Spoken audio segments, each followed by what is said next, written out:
Halo selamat pagi pemirsa, saya Chandra Dewi kembali hadir menjumpai Anda tentunya dalam Cerdas 5 Menit. Dan pagi ini topik kita adalah hidup damai dengan utang. Bersama saya di studio Metro Manulife telah hadir Bapak Legowo Kusumo Negoro, Presiden Direktur dari PT Manulife Asset Management Indonesia. Selamat pagi Pak Legowo. Selamat pagi Mbak Chandra. Pak Legowo, pagi ini kita akan menjawab pertanyaan dari pemirsa Cerdas 5 Menit ini dari Ibu Anissa di Tebet, Jakarta.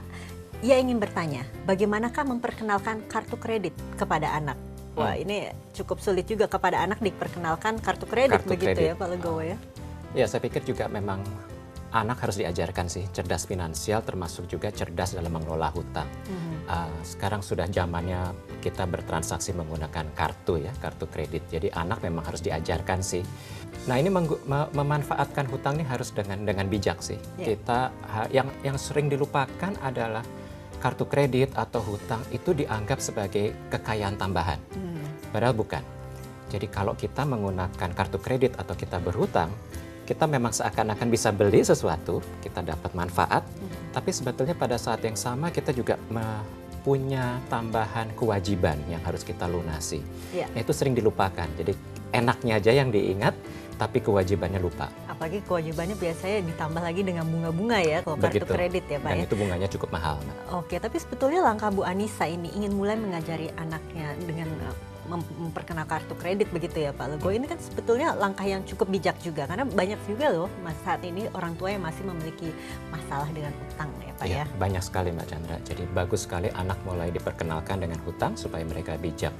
Dan banyak sekali orang tua yang tidak tahu caranya mengelola kartu kredit dengan baik. Mereka terlibat dengan hutang, khususnya hutang-hutang yang sifatnya konsumtif. Dan itu yang jahat ya. Oke, hutang konsumtif itu jahat. Jadi ini bedanya dengan hutang produktif pasti ada bedanya ya Pak ya? Jadi kalau hutang produktif itu kita berhutang, karena nggak punya uang kita berhutang, tapi yang kita beli itu adalah aset atau harta yang kemudian nilainya harapannya bisa naik.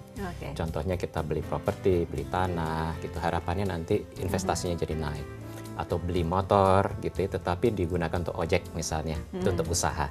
Atau kita kredit untuk usaha gitu ya, itu produktif. Nah kalau konsumtif itu kita beli sesuatu, tetapi sesuatu itu kemudian nilainya turun. Beli baju, beli HP gitu ya, itu adalah yang hutang konsumtif. Itu yang harus dikurangi. Yang kita sering lupa adalah kita nggak tahu nih batasnya berapa sih kita boleh berhutang. Sebenarnya yang diperhatikan apa? Sebagai patokan adalah jangan sampai jumlah cicilan per bulan yang kita bayarkan itu lebih dari 30% dari penghasilan kita.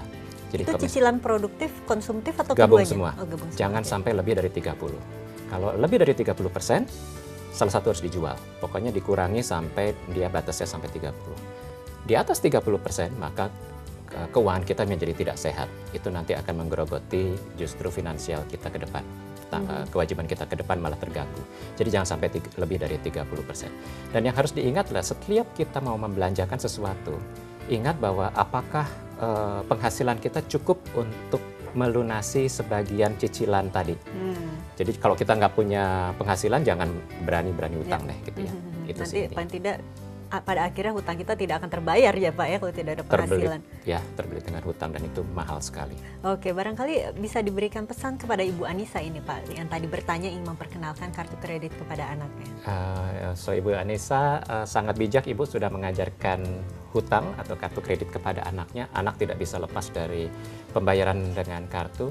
Saya sarankan mereka dilatih menggunakan kartu kredit hanya untuk alat pembayaran. Kemudian latih juga bahwa mereka harus punya penghasilan untuk membayar cicilannya. Ingatkan bahwa kartu kredit bukan harta tambahan, bukan kekayaan tambahan. Dan yang kalau saya sih tetap mengajarkan anak saya sebaiknya jangan berhutang, tapi nabung dulu, sabar, nanti kalau sudah terkumpul baru beli apa yang diinginkan. Oke, baiklah. Pak Legowo, terima kasih banyak atas sharing pengalamannya dan juga informasinya. Sama-sama. Dan pemirsa, demikianlah Cerdas 5 Menit, Cerdas Finansial untuk episode pagi ini. Saya Chandra Dewi, terima kasih dan sampai jumpa.